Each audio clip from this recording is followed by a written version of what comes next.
At NASSCOM, we have been nurturing new companies and startups, and we have a goal to nurture 10,000 startups, and currently we have around 4,500 startups. And when I look at Geo, it's perhaps the largest startup this country has.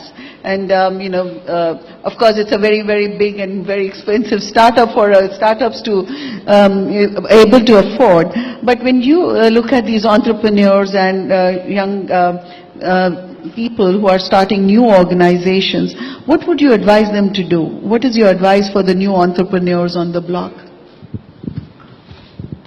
Well, my advice to, more than advice, I'll share what I have learned. I think advice to an entrepreneur is not appropriate, so I can only share, like, the first piece was really taught to me by my father, in terms of saying that, so he says, and he first gave me when I had just come back from Stanford Business School, so I said, what is going to be my job? Please describe my, what do I do now?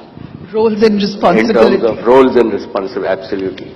So he says, Acha, am I giving you if you're a job, then you're a manager, right?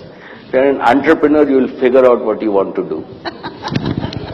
So I'm not going to tell you anything, figure out what you want to do. Right? The second piece that I think I learned is that as an entrepreneur, right, it's very important to find a problem that you want to solve, that you are passionate about. Right? There is no, and this is the same thing that, in fact, Professor Sharma at UDCJ, I was blessed to have him. He'd always say that I am not going to give you a list of problems and then you can go and work on anything. You find a problem, and then I will grade you on the quality of the problem that you find, and then I'll grade you on the quality of solution that you actually do. So the same rules apply for an entrepreneur, that it's not solving problems, it's first finding problems.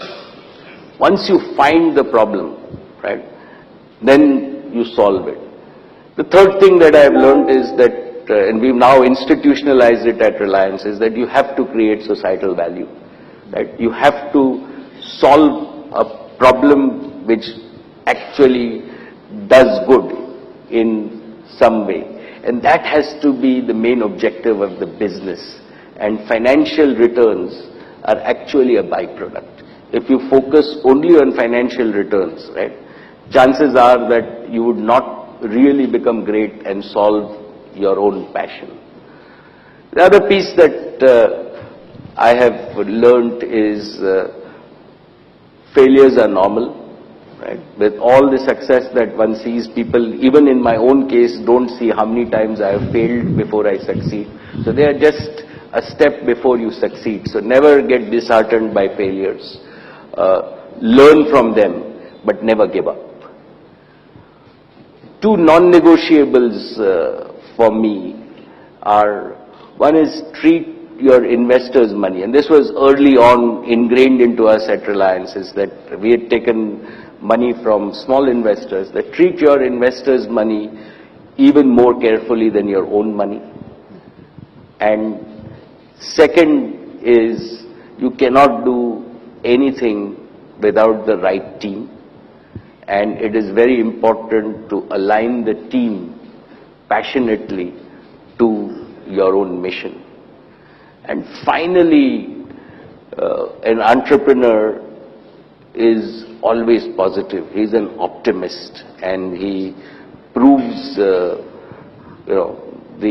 are lots of cynics, lots of negative people around, but an entrepreneur spreads positive energy. That's really what I have learned.